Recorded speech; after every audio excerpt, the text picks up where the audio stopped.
Hi, everyone, and welcome back for another podcast. We are back from our podcast slumber, as we said last week, and we are really excited to be presenting episode 2 of season 2 of Sacred Anarchies, a post-church podcast. How are you, Baz? And just like that. Oh, no, that's a different show. We should do a Sex and the City episode. You know, we should. It's so funny that you said that because since we restarted our podcast, I've been thinking a lot about the podcast that's featured on And Just Like That, which is X, Y, and Me. And I just kind of really love all their quick-witted, clever banter. And I was like, oh, I hope someday people say that about us, our quick-witted, clever banter. Although maybe it's more one-sided. Maybe you're the one with the quick wit, but I don't know about that. But, anyway. I'm good apart from that. We're back. What was that? And just like that, we're back. And just like that, we're back.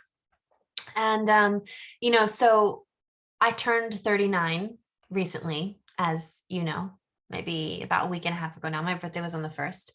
And particularly around my birthday, every year I get older. That's kind of how it goes. So I'm moving in the right direction. I cannot help but think more heavily and deeply on death. I think that's kind of the way it goes. And it's timely, I suppose, because we're doing all this work around death and the dance of death, prepping for our new Lent content and curriculum that's going to drop. So I'm really excited about that. Thanks to everybody who has signed up. We've gotten so many registrations. We're super excited to dance with death with you guys starting in several weeks, I guess, still. Maybe more like a few. But I've just been thinking so much on death. I've been reading various books and articles, and we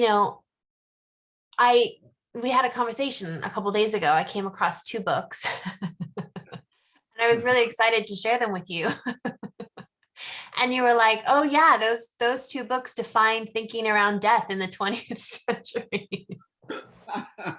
It defined a century of thinking on, they came a bit, late in the century, but the post-humanists. I mean, I read both those books in a theology class when I was doing a master's.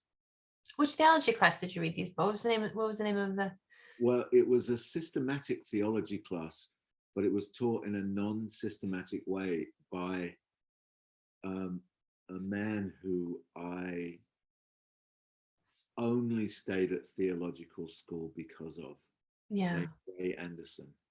Who was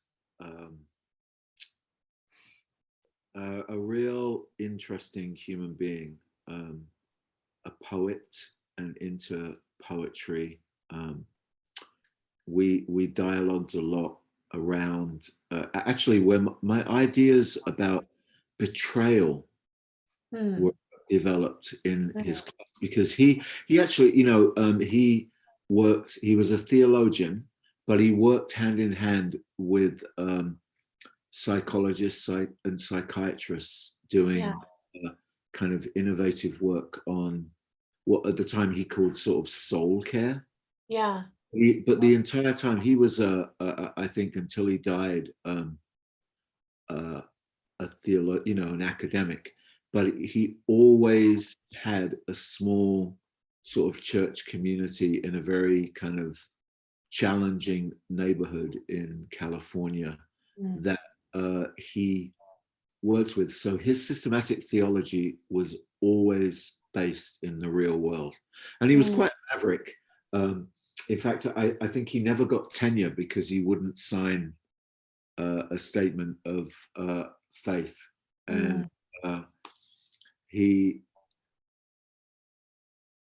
was great. And he did a lot of work around death and dying. And so we read Elizabeth Kubler-Ross and Ernest Becker's, Dilemma of Death in it for those classes, which was quite challenging, for a bunch of.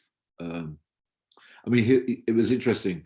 His classes were large because he was the main systematics professor, but quite often pretty contentious. Sure. He's the guy, he got up and basically said in a conversation about marriage and divorce and stuff like that, that the theological rubric for understanding that was Jesus's saying that the Sabbath was made for man, not man for the Sabbath. And when an institution broke the hearts of people, it was counter to the what he called the movement of the kingdom. Wow, that's really wise.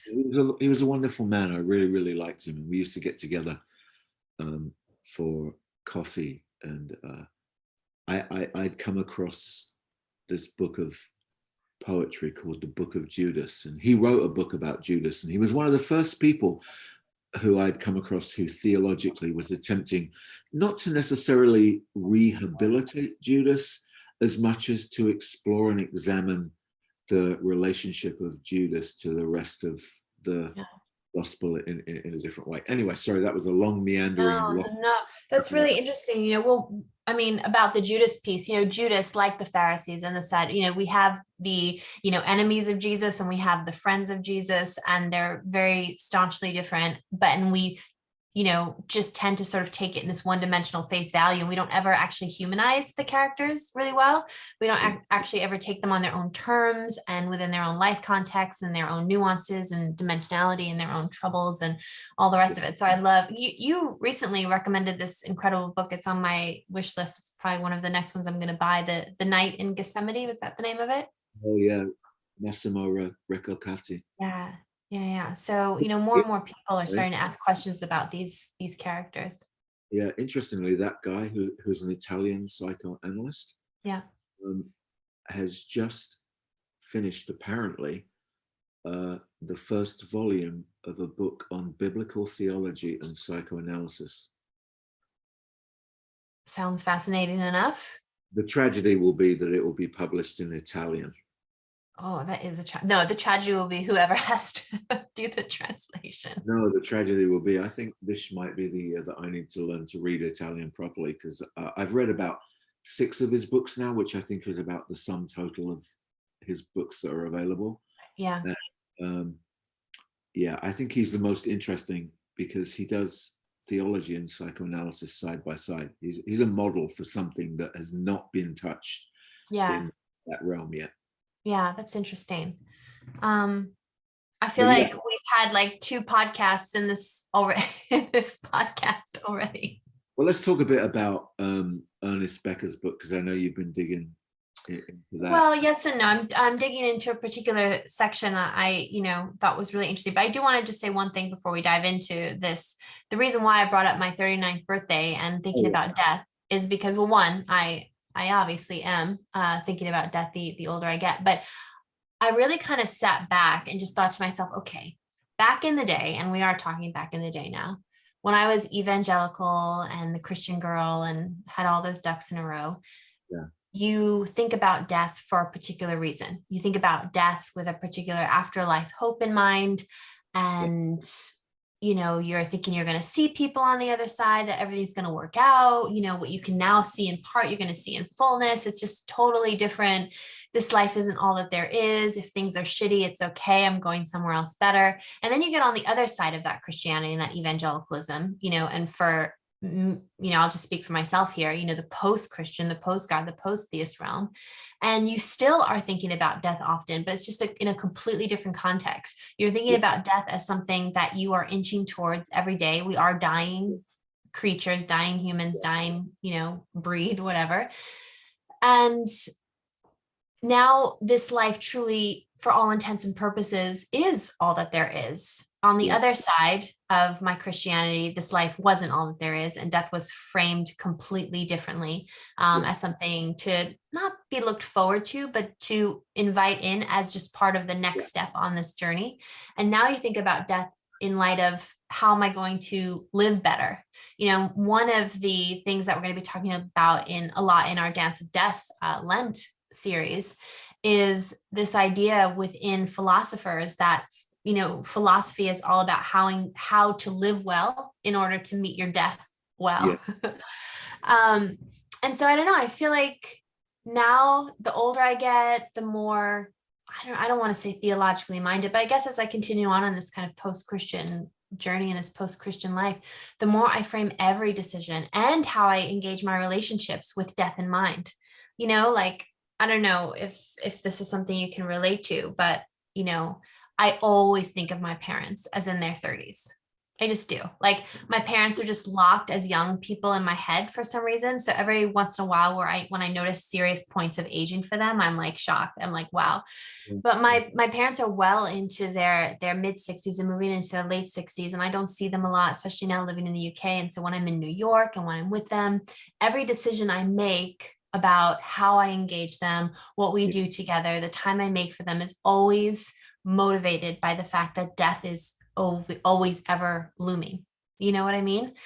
And so now it's like on the other side of a particular brand of Christianity, I think about death a lot for very different reasons. And on the, previous side of Christianity, I thought about death a lot for very different reasons. So it's the human condition to sort of be under this impending, an inevitability really of death.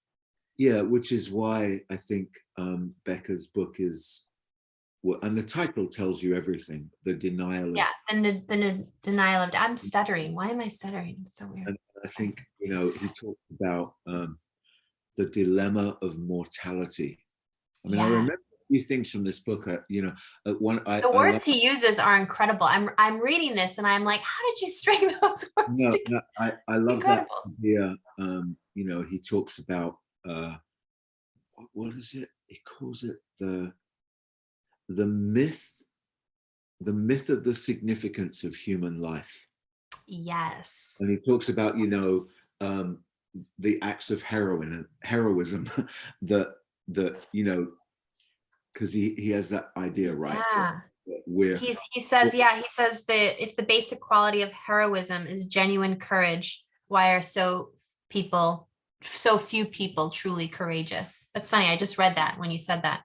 Yeah. And he sort of argues that we're kind of dualistic human beings, not in the sense of body mind, but in the sense of we understand our physical body and the physical world. Yeah. But we have the symbolic self that we use to transcend the dilemma of mortality, and that's the way that we focus on our symbolic selves. That's where religion plays a part, and where meaning comes from, right? And those, doesn't he talk? I mean, it's been a while. Well, he calls all of that repressed living. Yeah. Because anything other than that would make us cognizant of what he calls utter despair and the daily carnage taking place on earth and the utter fragility of life. I mean, the reason why I started with this chapter, I don't normally do that. I normally start at the beginning and I get as far as I can before I get really distracted and move on. I very rarely finish a book now. The big lie of my life is that I don't finish books, but I started with this chapter because of the title, which was Human Character as a Vital Lie. I mean, don't sugarcoat anything here. And then this section in particularly, full humans and part humans. I thought that was such an interesting way of categorizing it all. Yeah, I mean, it's really funny because there's a sense in which, oh, death, why are you being so morbid? Yeah, exactly. I get that a lot. Actually, people do tell me that. Yeah, but I think what people really don't say is the reason why is because our entire world essentially is, at least in Becker's mind, constructed as a defense mechanism against that idea. Exactly, or what Freud would call palliatives. Yeah, right? He minds Freud and Jung and a whole bunch of people. Sartre.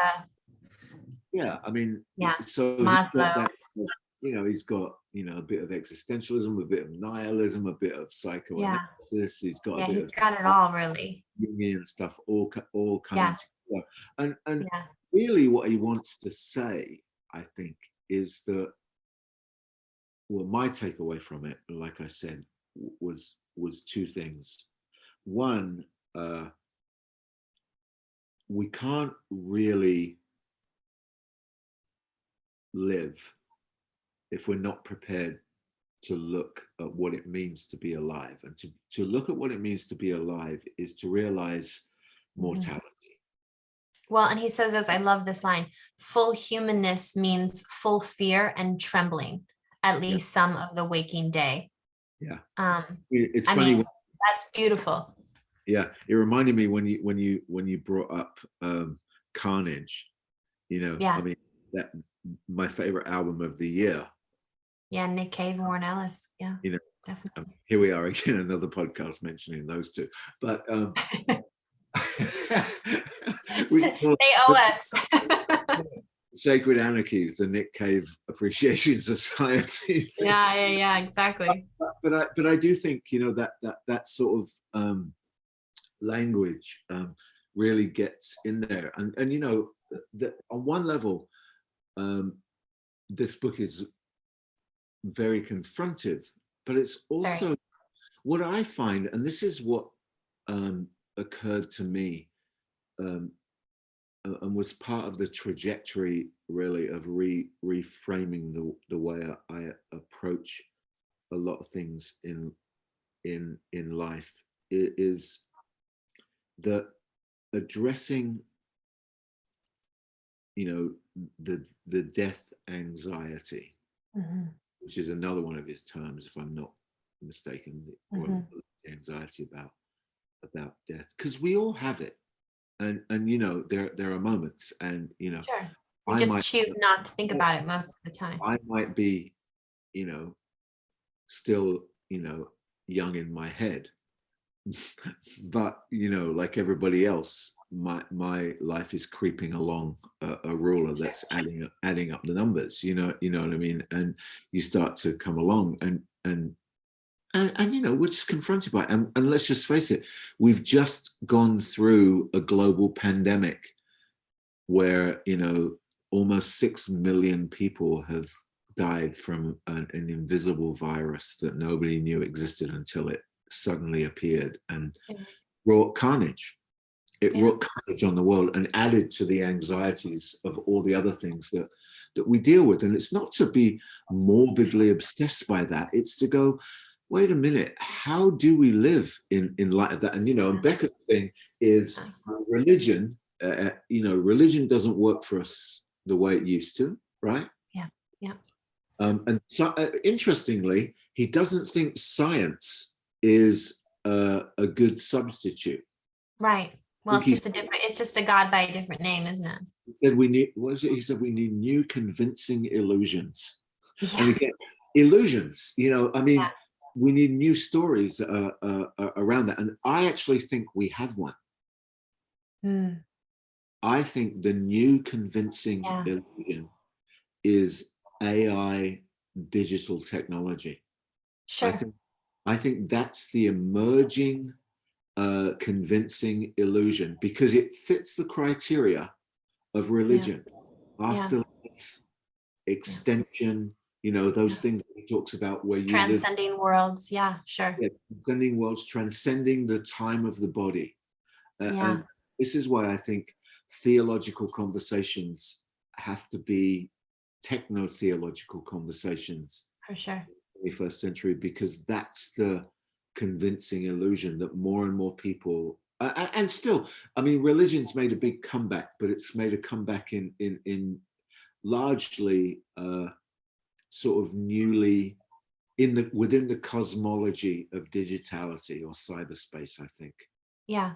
Wow. No, I totally agree. And it's interesting because he talks about, when we're children and what that situation is like. And he says, we kind of have this limitless, wonder and this ability and this kind of future growth and development, ahead of us.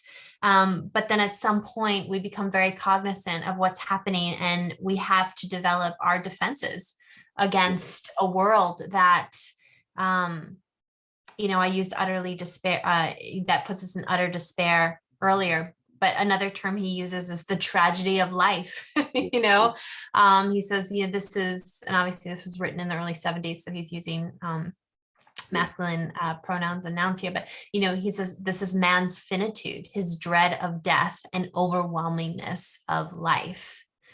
We're constantly trying to negotiate a defiance and a defense and a pushback against all of this stuff that shows us the tragic dimension of human life. And I think that's interesting. And at the same time, I read it and I go, yep, I agree. That makes sense. And at the same time, I don't really know what to do about that. I mean, the more I read stuff like this and the more I kind of let it wash over me, because you know me, I'm not a mystical person. I have moved on from metaphysical understandings of God and life and all of those things, but I still love to think of life as this beautiful magic and this kind of alchemy and energy that kind of spins around us and we get caught up in it. And, you have to have, I think, some sense of mystery in life.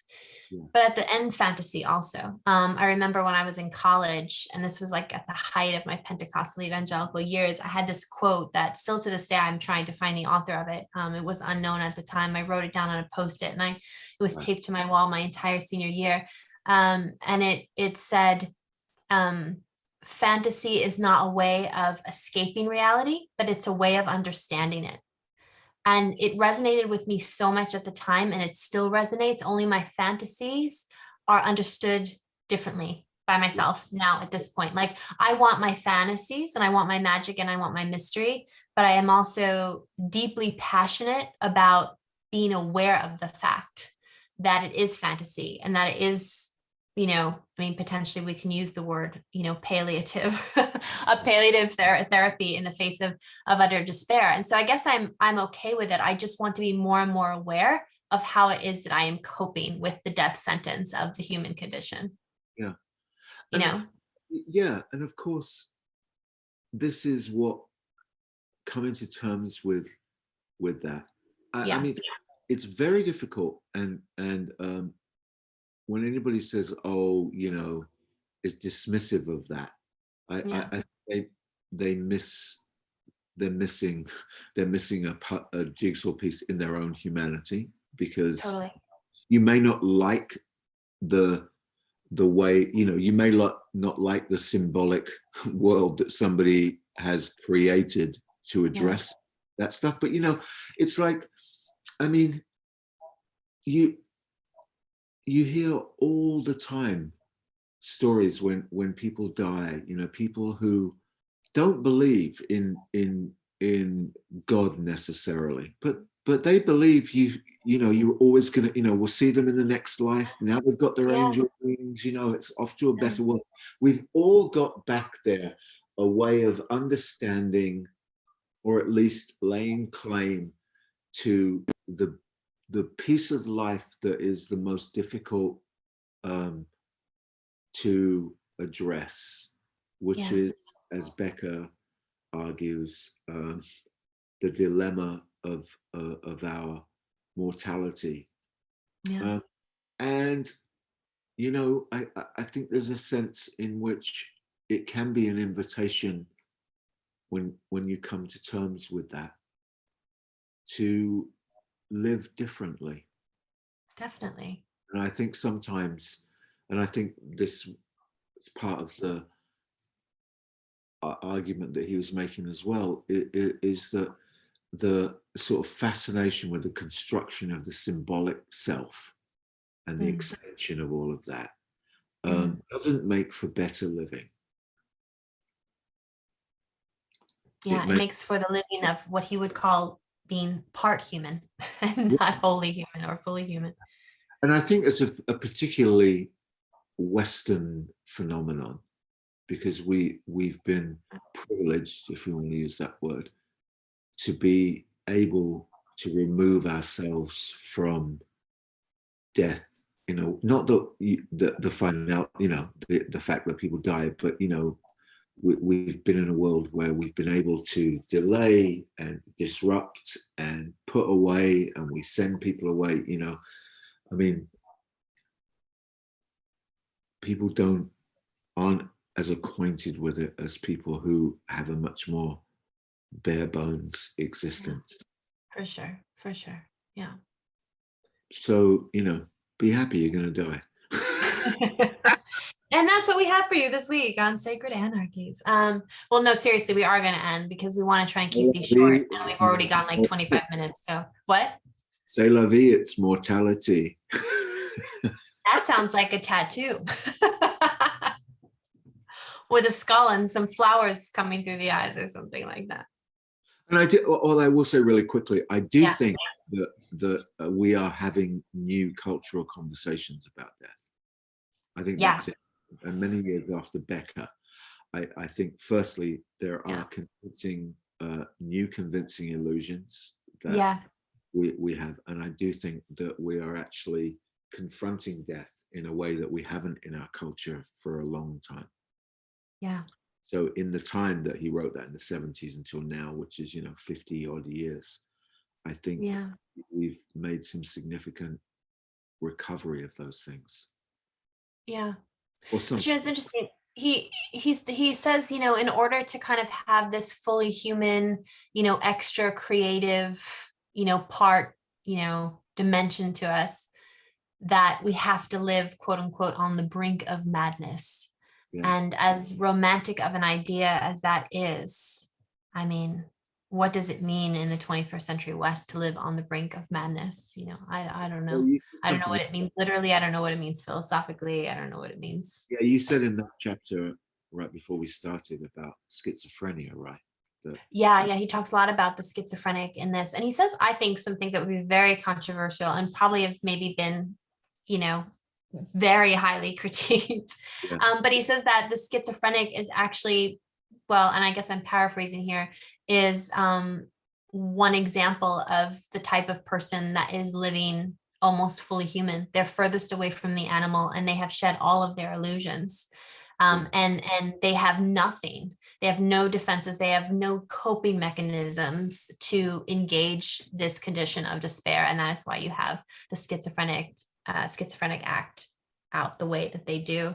It's a portion of the book I think I have to read like 5 more times to really sort of, I get the basic gist, but it's really, no pun intended, it's really insane to read what he's saying about being schizophrenic. But anyway, I guess we will end there. We could keep this conversation going, and that's the point to our Lenten series, The Dance of Death. We are going to keep this conversation going for 6 weeks. We're both obviously very interested in it, and apparently you all are too. So we're excited to continue the conversation with you all. So you can check the show notes, you can check our Instagram, our Facebook, our website, sign up, and we'll do more death talking for 6 weeks over Lent, won't we? And just like that, the podcast was over. And just like that, the podcast was over. Are you going to say that every time? And just like that? No. All right, everyone. Thanks so much for joining us for another week, and we will see you next time.